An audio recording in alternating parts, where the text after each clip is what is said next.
రైతు కష్టమేందో నాకు తెలుసు. నేను స్వయంగా రైతును కాబట్టి రైతాంగాన్ని కడుపులో పెట్టి చూసుకున్నాం. మీ అందరికి ఒక మాట చెప్తా ఉన్నా, ఈ దేశంలో షేర్షా సూరి అని ఒక రాజు ఉండే. ఆయన కాలంలోనే రెవెన్యూ సంస్కరణలు తెచ్చినారు. నేను చెప్పే మాట మంచిగా వినాలి మీరు. చరిత్ర పొడుగుతో చూస్తే షేర్షా సూరి నుంచి స్వతంత్ర భారతం వచ్చిన తర్వాత ప్రజాస్వామ్య ప్రభుత్వాలు కూడా రైతుల దగ్గర రకరకాల శిస్తులు వసూలు చేసినారు, రైతుల దగ్గర డబ్బులు వసూలు చేసినారు, తహసీల్ రకాలు వసూలు చేసినారు, నీటి తీరువాలు వసూలు చేసినారు. కానీ రైతును చూడాలని వాడు అందుకోలే.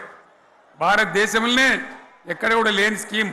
నన్ను వాళ్ళు అడగలే, ఎలక్షన్లలో చెప్పలే.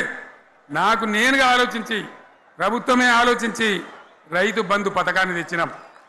చాలా బ్రహ్మాండంగా రైతు బంధు పథకాన్ని అమలు చేసినాం.